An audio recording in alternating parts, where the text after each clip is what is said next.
All right, thanks, Kara. Thank you, everyone, for joining us for the MAG Transit Committee. I'm going to call the meeting to order now. Kara, we do have a quorum present.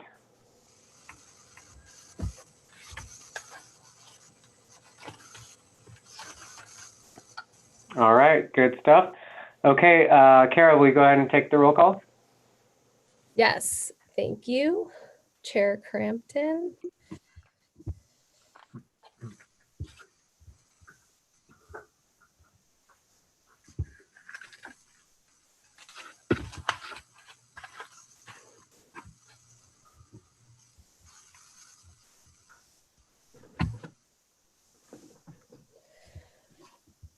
All right, so we have ADOT, Sarah Allred.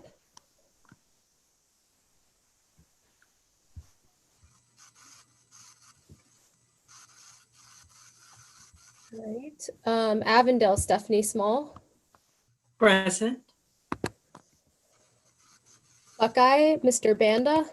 Present. Almirage, Mr. Macias.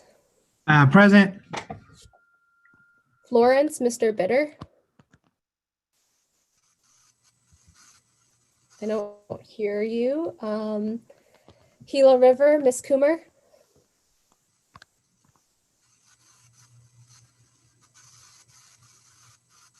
I don't hear anything. Mr. Williams Gilbert. Here. Did I hear you? I'm sorry. I think I might have. Yeah, sorry. I probably Oh, yes, thank did it you. too fast here, sorry. Goodyear, Miss McMurdy. I'm here. Glendale, Mr. Link. Here. Maricopa, Miss Ramos.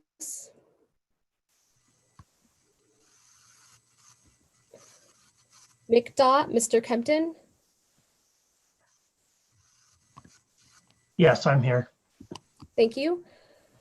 Mesa, Miss Sorrell.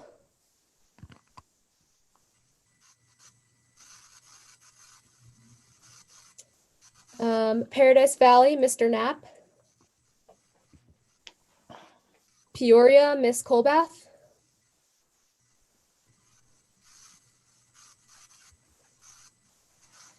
Phoenix, Mr. Sapien. Here. And Kara, Kathy wrote in the chat that she's here, but does not have microphone right now. Thank you for letting me know, Audra. Pinal County, Miss Harmon. Present. Thank you. Queen Creek, Miss Wilkie. Present. Salt River, Pima Maricopa Indian Community, Mr. Nakuma. Present. Scottsdale, Miss Corpella.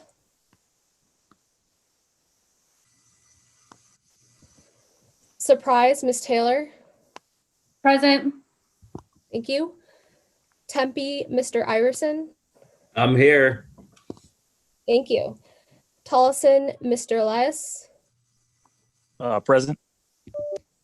Valley Metro, Miss Ketcherside. Present. Youngtown, Mr. Anderson. Here. And Chandler, Chair Crampton. I'm here.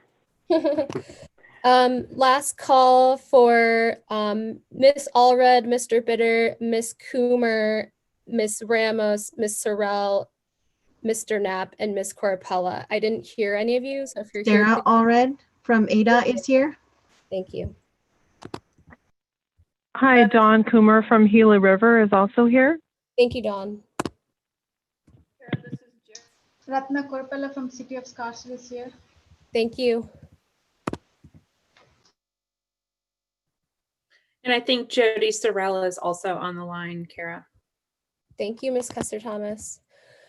That's it. If I missed you, feel free to still say something in the chat, and let's move on to the next item when Chair Crampton is ready. Thank you. All right. Thank you, Kara. Okay, so let's just move into item number 2, approval of the minutes from October 5th. I was not present, but it sounded like a great meeting. So do any members of the committee have any questions or comments on the minutes? Okay, if not, can I get a motion for approval? I so move. Who was that? Youngtown. That was Grant with the motion? Mr. Chair, this is Jesus with the second, just noting that the last meeting was extremely well run. I'm sure you guys had an upgrade in chair, yeah. Okay, so a second from Jesus. Thank you, Jesus. And now can we get a vote? Kara, can you do the vote for us? Sure, I'd love to. So starting back at the top again, how do you vote, Miss Allred? I was not present for that meeting, so I'm going to abstain if that's possible. Of course, thank you. Miss Small? Yay. Mr. Banda? The same. I'm going to have to abstain. I was not present. Thank you. Mr. Macias? Yay, please. Mr. Bitter? Oh, apologies, he's not here. Miss Coomer? Approve. Mr. Williams? Approve. Mr. Link? Approve. Miss McMurdy? Approve. Miss Ramos? Mr. Kempton? Approve. Miss Sorrell? Approve. Miss Kobath? You can type your response in and I'll get it. Mr. Sapien? Aye. Miss Harmon? I'm going to abstain from the vote. Thank you. Miss Wilkie? Yes. Mr. LaPuma? Aye. Miss Corapella? I would like to abstain. I was not I did not attend that meeting. Thank you. Miss Taylor? Approve. Mr. Iverson? Approve.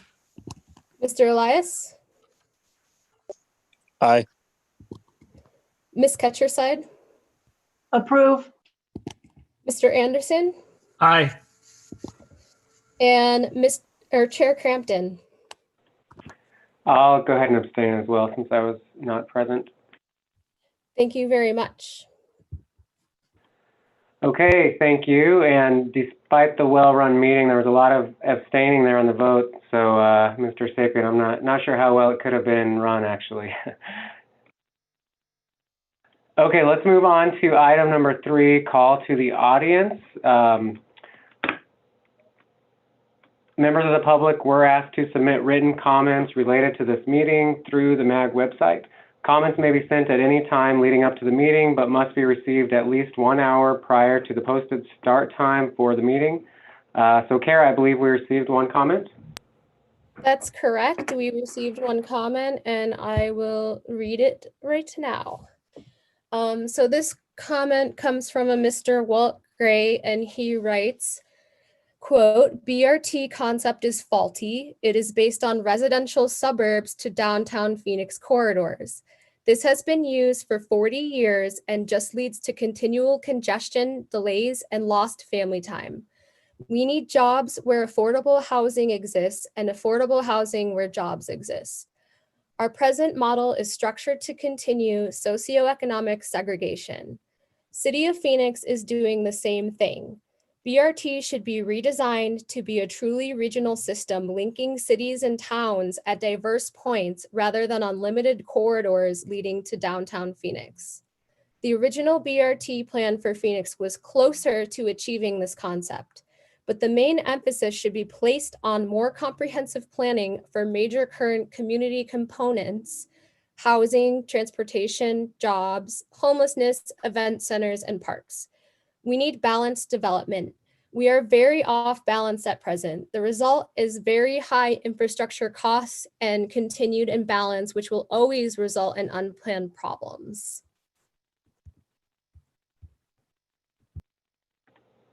Okay, thank you for that. Now we'll go on to item number 4, the Transportation Manager's Report. Audra? Greetings. Thank you, Chairman Crampton, members of Transit Committee. Just a few things to report. First, weekend congratulations to the City of Phoenix and Valley Metro for the announcement of a full funding agreement for South Central Light Rail Extension, award totaling $638 million. Vast majority of that, I believe $530 million of it, coming from the CIG grant program. So congratulations on your continued work on the implementation of our light rail system. Also, on behalf of MAG and Transit Committee, Ms. Ketraside, I hope that you will forward on our warmest retirement wishes to Wolf Grote, who has announced he will be leaving Valley Metro at the end of this year, end of this month. Certainly somebody who really established himself in this region with the transit program, and certainly an end of an era. So warm wishes to he and his wife Jenny, now joining in retirement, and their life back in Colorado. With that, I will pass that on. Thank you. Thank you. With that, Chairman Crampton, that completes my report. Okay, thank you, Audra. Appreciate that. If you have any questions for Audra, please catch up with her after the meeting.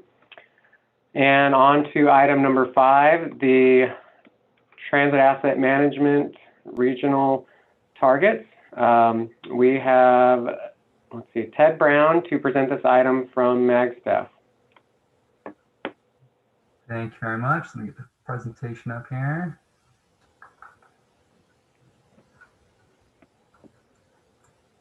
All right, hopefully we're all seeing it. Excellent. Hello everyone and good afternoon. My name is Ted Brown. I'm the Transportation Performance Program Manager here at MAG. It's a pleasure to be here today to talk to you about transit asset management. Let's start with a small refresher on transit asset management, or TAM.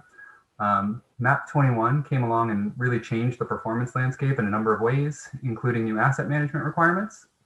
All recipients of Chapter 53 funds that own, manage, or operate capital assets need to have a TAM plan, and that plan should outline several items, including the people, tools, and processes the agency will use to support asset management at their agencies. To be clear, the item we have for you today only covers a small portion of the overall TAM plan related specifically to targets, but there's certainly more to the story in the individual TAM plans of the agencies. So the FTA recognizes that not all agencies that receive those Chapter 53 funds are the same, so they've created a tiered system. Tier 1 agencies must have their own plan, while Tier 2 agencies may elect to adopt or develop, Tier 2 agencies may develop their own TAM plans or participate in a group TAM plan. The graphic on the right gives you a quick synopsis of how the agencies, the tiers are determined. In the MAG region, we currently have 4 Tier 1 agencies, Valley Metro RPTA, Valley Metro Rail, City of Phoenix, and City of Tempe. These 4 agencies provided the targets that we'll be discussing here today. So to start to drill down just a little bit, TAM requires that providers of public transportation measure and set performance targets in 4 areas. Rolling stock and equipment, which are both related to the age of the asset, and then facilities and infrastructure, which are related to the condition of the asset. On the right, we have a very useful cheat sheet from FTA, which outlines the useful life benchmarks for a wide variety of transit assets and vehicle types. So before I dive into this slide, I want to be very clear that I have the privilege to be presenting the hard work of others in this table. MAG doesn't maintain data sets needed to compile this information. And this table in particular is the result of the hard work of Wendy Platnitis at Valley Metro, Carl Montgomery at the City of Phoenix, and Eric Iverson at the City of Tempe. So this table represents the targets they've outlined for their respective agencies across those 4 performance categories from the previous slide. To grossly oversimplify how this table was put together, assets at the agency are inventoried, their age is compared to the useful life benchmarks, or they're rated for their condition using the term rating scale. And then a percentage is calculated for reporting to the National Transit Database. I should also note that the Federal Transit Administration has not set penalties for missing any TAM targets, nor has it set any rewards for achieving them. Transit providers are required to submit an annual narrative report to the NTD to provide a description of any change in the condition of a provider's transit system from the previous year and to describe the progress made during that last year to meeting these targets. MAG is recommending the adoption of these targets as our regional TAM targets for this year. TAM is an ongoing requirement, and to that end, I thought it might be useful to mention some of our next steps. First, we've established a TAM working group that's meeting every 6 months to discuss TAM related items and kind of help refine how we do our regional targets and how we should report them moving forward. I think we're striving to present to you a regional percentage rather than the very busy table you saw on the last slide, but we're still ironing out some of the details for how we can make that happen consistently. TAM targets last came through this committee in July of 2017, and we're now committed to bringing those to you annually moving forward. And finally, we're in the process of redoing our performance dashboard to include a larger focus on our federal performance measures, including TAM. The way we report on transit performance in general will be undergoing a bit of a revamp, and we hope to add longitudinal tracking to these targets moving forward to aid in our ongoing efforts for additional transparency. Mr. Chair, this item is on the agenda today for action.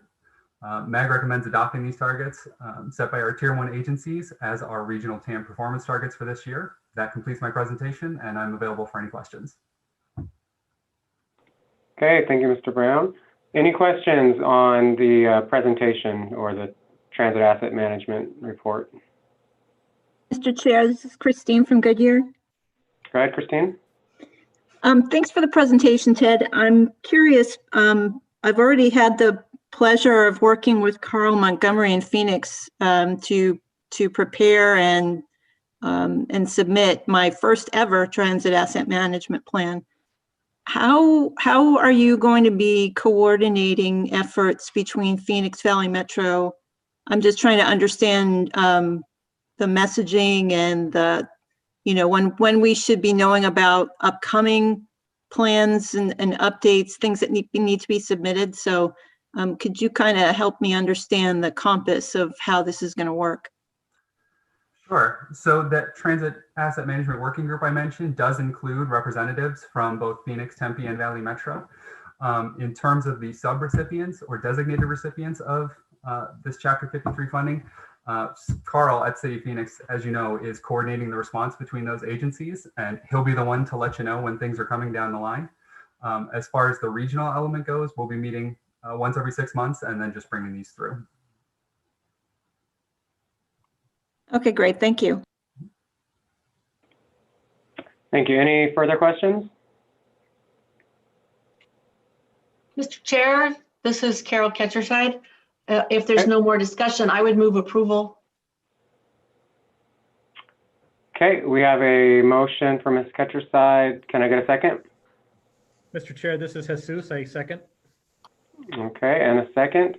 And let's go ahead and take a vote, Kara. Of course, thank you, Chair Crampton. Miss Allred? Yes. Miss Small? Yes. Mr. Banda? Aye. Mr. Macias? Aye.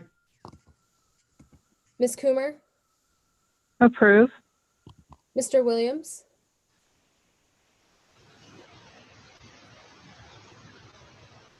Mr. Williams, if you're there, I am not hearing you. Approve. Oh, thank you. Mr. Link? Approve. Ms. McMurdy? Aye. Mr. Kempton? Approve. Ms. Sorrell? Aye. Ms. Kobath, feel free to, again, enter your response into the chat box and I'll record it. Thank you. Hi, I hope this works. So yes. Yes, I can hear you. Thank you. Perfect. Thank you. Mr. Sapien?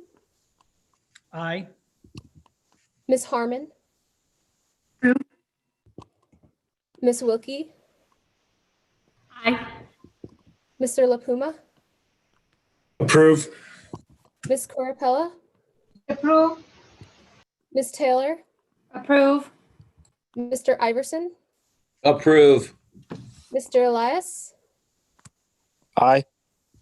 Ms. Ketcherside? Approve. Mr. Anderson? Aye. And finally, Chair Crampton. Aye. Thank you very much, everyone. All right, thank you, Kara. Okay, moving on to item number 6, we've got the update on the development of a new regional transportation plan. Audra, go ahead and do the presentation, please.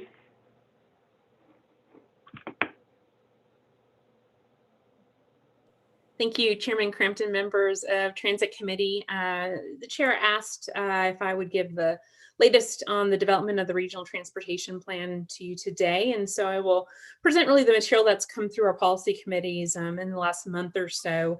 We'll focus on a couple items. We're going to focus on revenue projections and then talk a little bit more succinctly about transit and then, of course, next steps.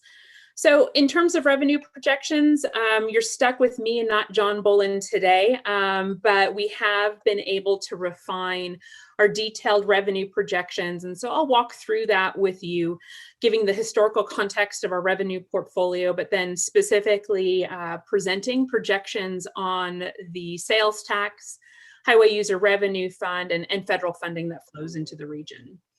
So just for context and as by way of reminder, when we talk about Proposition 400 era funding and Proposition 400 itself, we often focus simply on the sales tax, but it's important to remember that we used a variety of funding as part of that portfolio to enable our high capacity investments made over the last 15 years, just as we did in Proposition 300. The RTP developed back in 2003 was the basis for Proposition 400, and it included all revenues available to the region. You'll see the pie chart located here on the left side of your screen.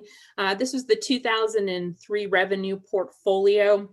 And you'll see, sales tax made up about half of it, but the other half came from federal and state resources.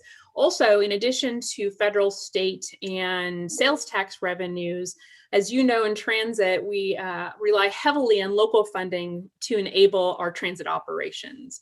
Ultimately, back in 2003, we estimated about $15.8 billion in projected regional revenues, and we have continued forward in a projection for sales tax at a half cent for the next 20 years using 2020 dollars. Again, just by way of reminder, our first half-cent sales tax was passed by voters in 1985, and it funded the initial implementation of the regional freeway system. It was intended to be followed by a second half-cent sales tax to enable a transit investment. Those of you who've been around, you'll recall that was Valtrans, and unfortunately that failed at the ballot box. It's one of the reasons actually that in 2004, the extension of the half-cent sales tax included or became multimodal, including some transit investment, but it still was just at a half cent.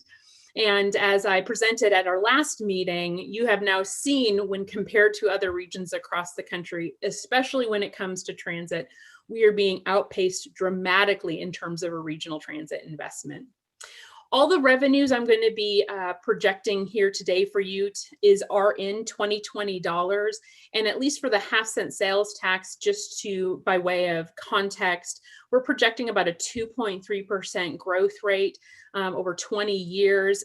For historical average perspective, that's about 2.47% or 46%, excuse me. So again, looking at the sales tax itself over 20 years, we're projecting about $14.9 billion. Again, that's in 2020 revenue or 2020 dollars. Highway User Revenue Fund, it's as you know, the primary revenue source for ADOT in highway construction and maintenance, but also to our local communities, both cities, towns, and counties. You'll see the complex funding chart on your left shows how funding comes into the Highway User Revenue Fund and how it's dispersed. Our region receives a direct proportion of Highway User Revenue Fund that's both consistent with state statute as well as state board policy, and makes up and comprises an important revenue source for the region. This chart we've shown you before. It shows the last 20 years of HERF revenue composition. The takeaway point here is that in 2019 was the first year that the gas tax had less than 50% in gas. When you combine diesel and gas revenues proportionally, that was less than 50% of the total Highway User Revenue Fund. We're now seeing licenses and fees comprising more than 50%. Bottom line, you all know HERF is a diminishing revenue source. When adjusted for inflation, we received more in 2000 than we did last year in highway user revenue funds, while in the same time frame, the state's population has grown by 40%. We continue to use our roadways more and more each day and contribute less and less to their funding of maintenance operations, let alone expansion. So over a 20-year horizon, we're projecting approximately $2 billion in HERF revenues coming into the region. Looking at federal funding, it plays a really important role in our high capacity investments, as well as some of our programmatic funding as part of Proposition 400. Most of the federal funds that come into the region are by way of formula. There are a few discretionary funding opportunities, including InfraGrant or Build Grant. And while we get really excited about those opportunities, they represent a very small fragment of available funding opportunity, let alone being extremely competitive at a national scale. So I'm going to walk through each of these federal funding sources, noting both the FHWA federal funds as well as FTA funding. So looking at the FHWA funding, by and large, most of that funding comes into the state and goes to the Arizona Department of Transportation. However, there is a proportion of that federal formula fund that comes also to MAG through the state, as well as directly to the region as part of being a designated metropolitan planning organization. These federal funds, as you know, are distributed according to policy through the Regional Transportation Plan. In terms of FHWA funds coming directly to MAG or the MPO, we're projecting over 20 years, about $2.9 billion. And then the proportionality coming to the region through ADOT or the state, 20 years being approximately $6.1 billion. When looking at FTA funding, you guys know it better than anybody. That funding comes by way of formula using our urbanized area designation. We do have 2 UZAs in this region, the Phoenix Mesa as well as the small Avondale Goodyear. We have not included in our projections yet discretionary funding that would be available through the CIG program. Until we determine the composition of fixed guideway investments as part of the RTP next spring, will we actually dial in what those potential federal match funding opportunities will look like. So again, just looking at the federal formula component of FTA funding flowing into the region, we're anticipating over 20 years about $2.3 billion. Totaled up over 20 years of our state, federal, as well as half-cent sales tax revenues, we're projecting about $28.2 billion. Of note, as you know, the state and federal funding all has strings attached to it, and we have to use those funds in certain ways. We expect the planning process to determine how and if we will make changes in state statute associated with the sales tax component. Think of one of the big messages we've heard from our policymakers, the need for ongoing flexibility and the increased amount of flexibility over time as we continue to see changes in innovation, let alone changes in demographics and growth patterns. We're hoping that when the planning process is complete, we can take a package to the legislature that has more flexibility, allowing this region to make the best decisions about federal funding as well as local funding available to them. So let's talk a little bit more just about the transit component. We have presented over the course of about 6 weeks or so to policy committees, the federal funding policy paper, working paper that we included in the agenda packet for you today. And we've been really pleased with the conversations that we've had both at Valley Metro as well as at MAG. You know, I think one of the key conversations coming out is the recognition that our regional transit system really is enabled on the backs of local funding contributions. You'll see here the graphic that depicts over 70% of operations and maintenance funding comes from local communities. Depicted in this graphic here, represented in that green color, which is the composition of local funding that enables our transit operations in this region. Very unique compared to other parts of the country.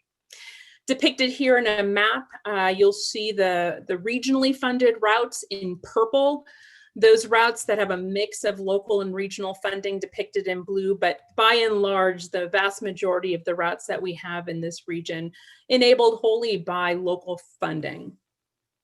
When you look at the express or commuter bus routes in the region, notable because of their regionality, the majority of them is defined in the RTP back in 2003 are regionally funded, with a handful of others locally funded. Taken as a whole, I think it's really important as we move on to the planning process for the extension of Proposition 400 is the uniqueness that we do have committed operations as part of this current proposition. What that means is at the end of the term, we will have regional funding already committed to obligations. And in this case, we're estimating about $104 million annually in the last year of the transit program, encumbered, if you will, by regional investment. One of the things that our policymakers have asked, and we're working actively on developing, is establishing what that baseline threshold of committed operations is coming out of the last year of Proposition 400. In other words, how much space is already taken up in 2026, that next year, assuming all of our ongoing commitments are at least held constant. What's the floor of regional investment? And at least here from a bus operations perspective, we're estimating about $104 million coming out of the last year of the TLCP. This is, core questions that we've been asking our policymakers, and I think we were really pleased with the kind of conversation we saw and heard out of the Valley Metro Board's meeting in November on these key questions. What is the core elements of a regional transit system, and what's the region's role in funding that system?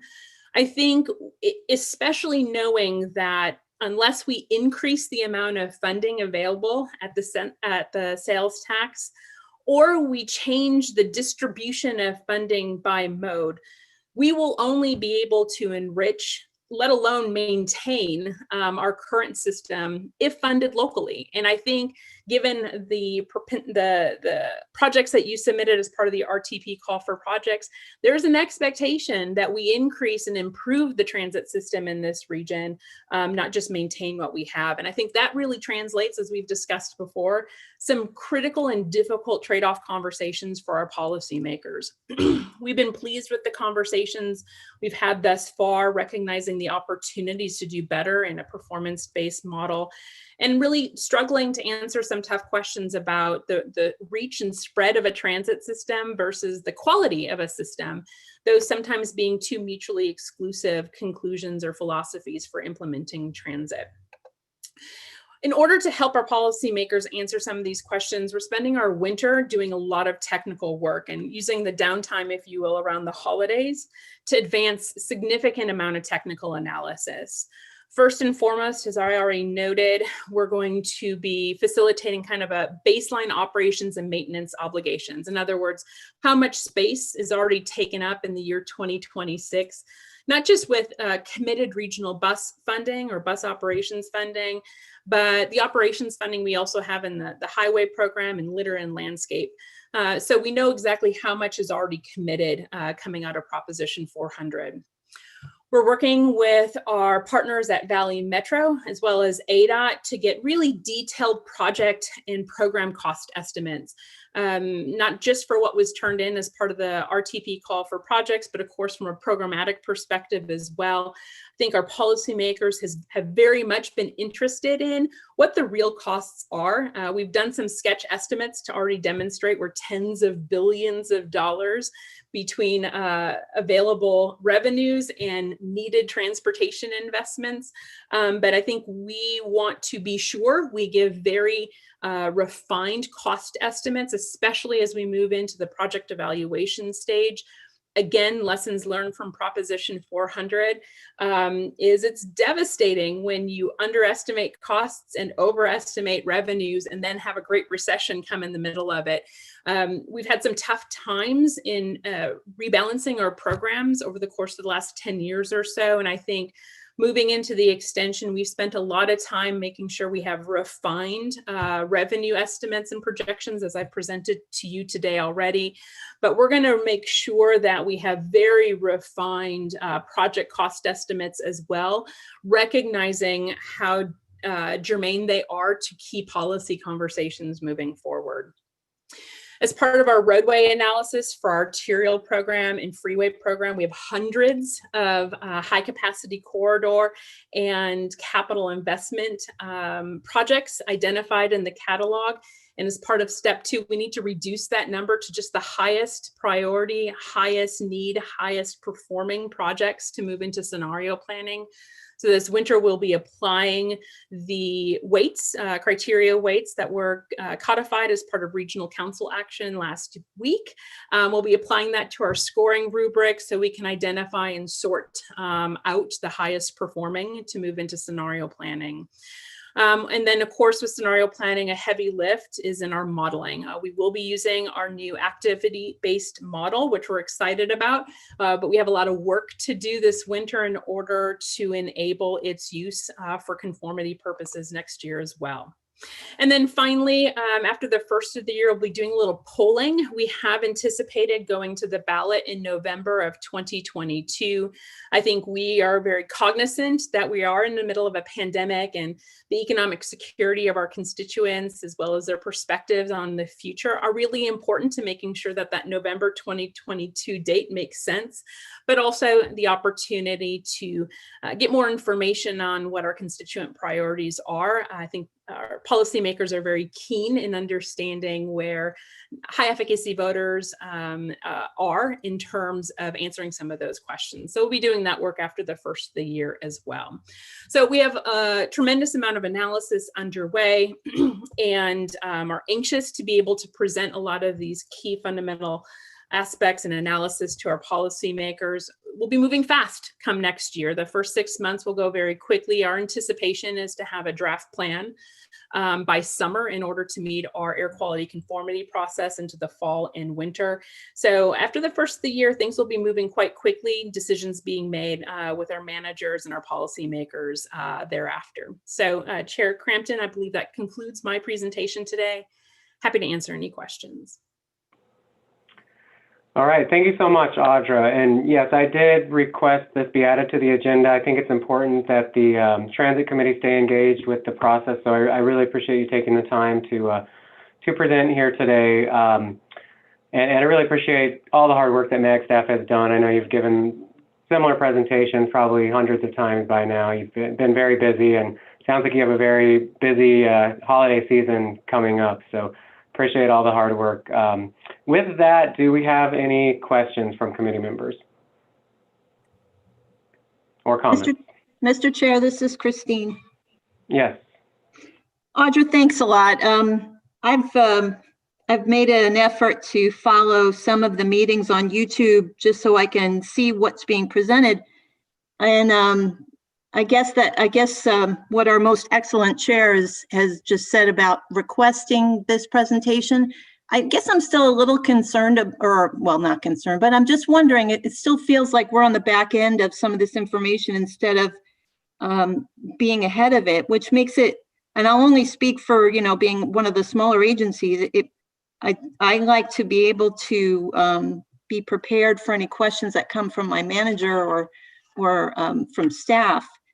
In May, I asked what the role of the Transit Committee was going to be in this process, and based on the minutes, you said that that MAG was going to work with the consultant team on the technical development of the plan, and then leverage MAG technical committees to refine that work. I guess I'm still trying to figure out where the Transit Committee is going to exist in how we move forward with this.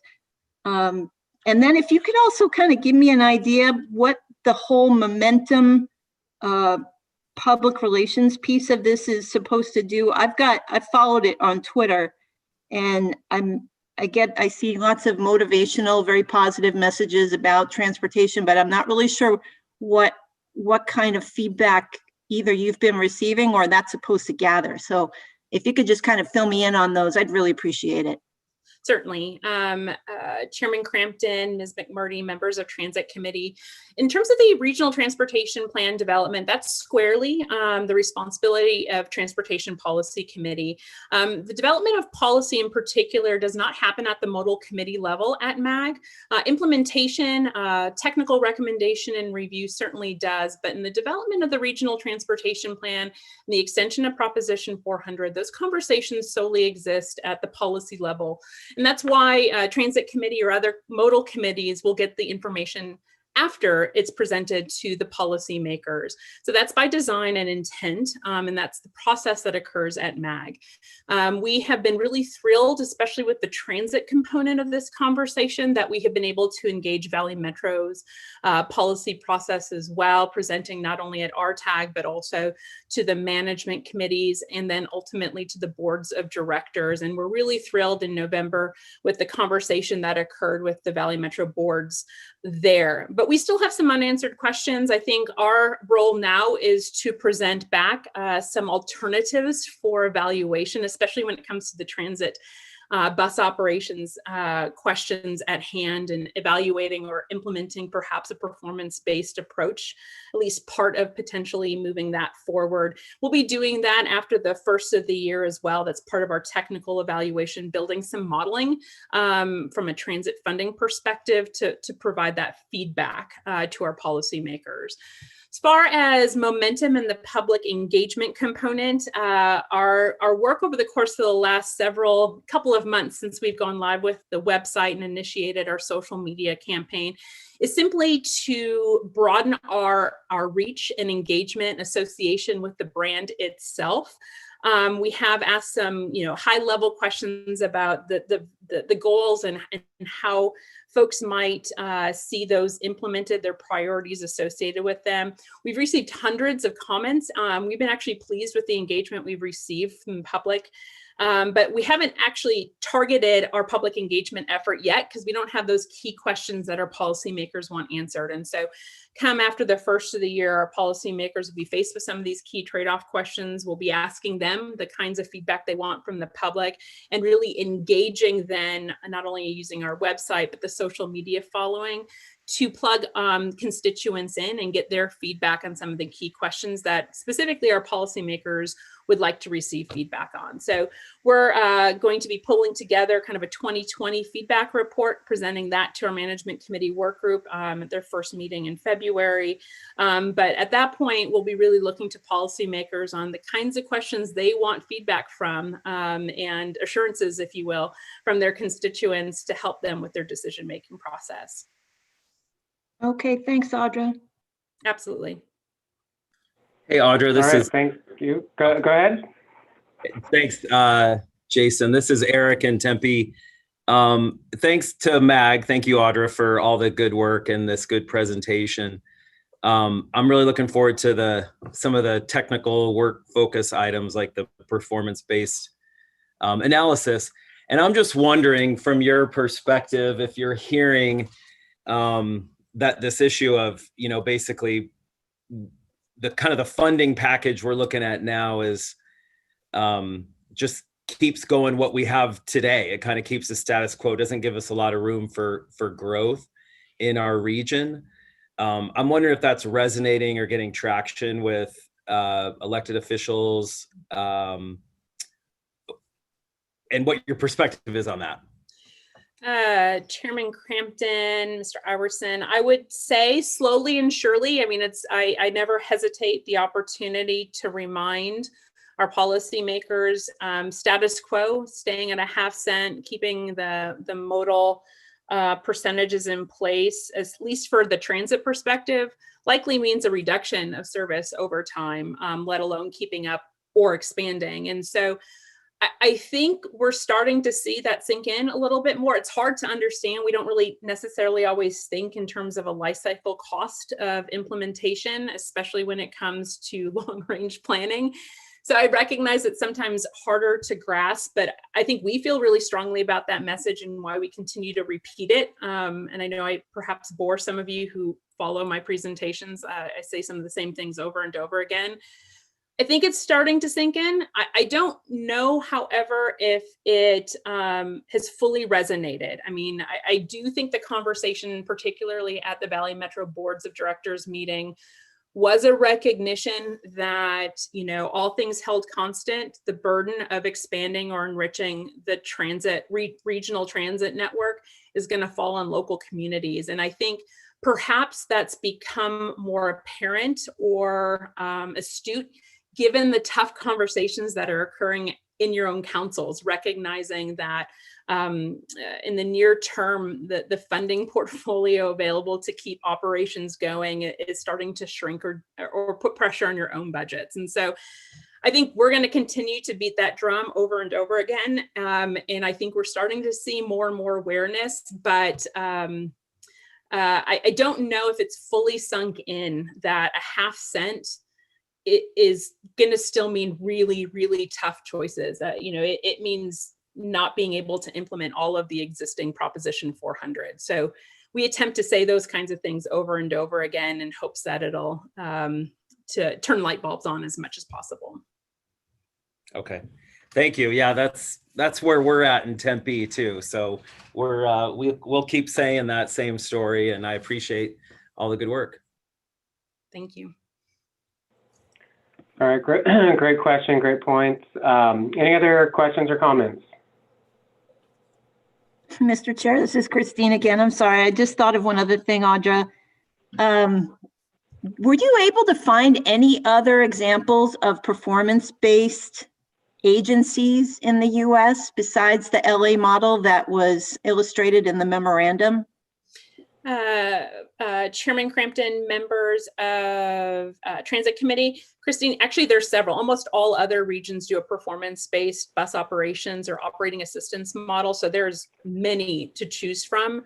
Most of them come down to the same kinds of criteria, if you will, whether it's revenue miles, some sort of demand-based number. So they're usually you're using about the same kinds of criteria, but there are a plethora to choose from. Almost all regions do a performance-based application of operating assistance. Okay, and I think we had a question previously about which peer cities. Is there any in particular that if any of the members of this committee wanted to read up on any of those agencies might be good examples to just kind of get a better sense of how that would work, but not as big as the LA model, which I think even the management committee had some concerns about. Chairman Crampton, members of the committee, there are plenty to choose from. Like I said, they're all somewhat similar. They're really all not that unique. But I think from our perspective, how we're moving forward is attempting to recognize where we're starting from in terms of the model we have currently today, and using the opportunity to either provide different variations of implementing proportions or stacking different kinds of concepts. Certainly that's what we're doing from the technical perspective. If you are interested specifically in other options or models to choose from, we can certainly send you a list, Christine, offline. That'd be great, thank you. Sure. All right, any other questions or comments? Chair, this is Kathy Kobath at Peoria. I do have a question. Okay. Audra, so when we're comparing ourselves to these other peer cities, I believe you made the comment that we are unique in this region, that 70% of the service is funded though through local dollars. Do you have a peer agency that is similar to that setup, where the majority of funding is coming from local dollars versus the regional sales tax? Chairman Crampton, members of Transit Committee, in a metropolitan center, no.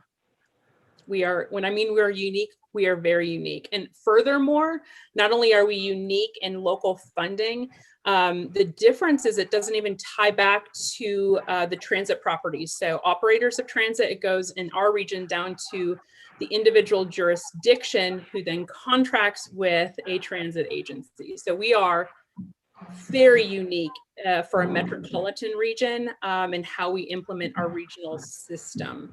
And again, there's we can talk about the history of it. We talk a little bit in the paper of how that's become.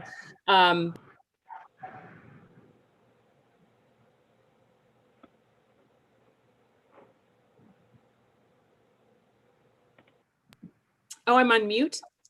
Yeah, sorry, we weren't hearing you. Yeah, we just missed about your last sentence or two. We caught most of it. Yeah.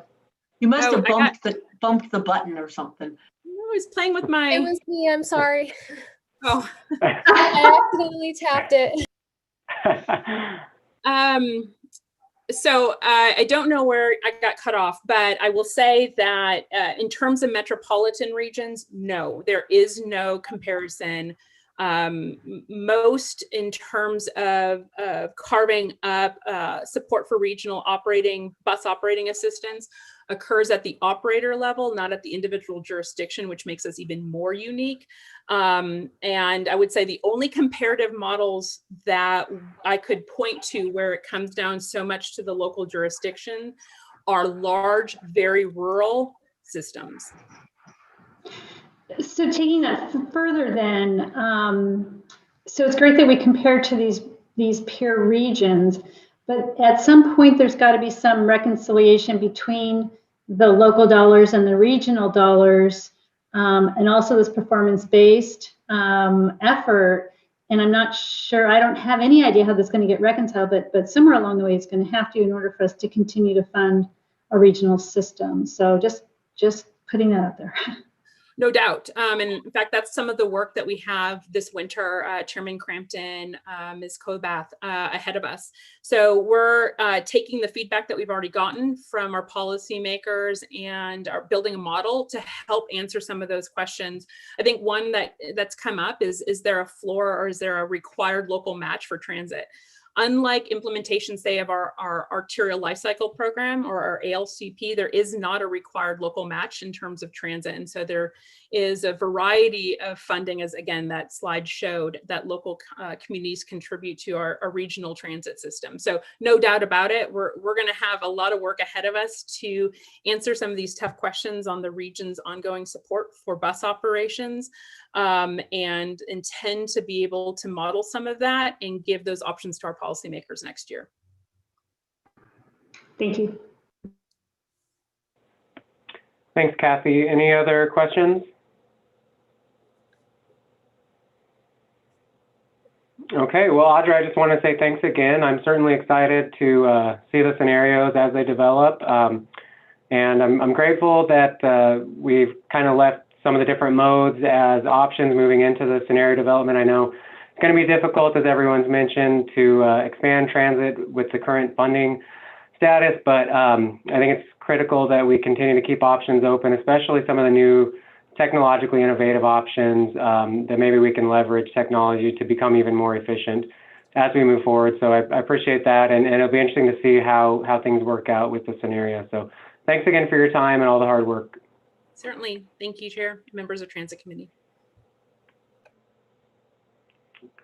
Okay, now moving on to item number 7, request for future agenda items. Does anybody have a request for a future agenda item? Okay, hearing none. Now we'll move on to item number 8, adjournment. So can I get a motion to adjourn? Mr. Chair, Kristen from Surprise, I move to adjourn. Okay, I'll go with Kristen on the motion. Can I get a second? This is Jesus, I'll second. Okay, Jesus with the second. All right, thank you, everybody. Have a great rest of your day. Thank you.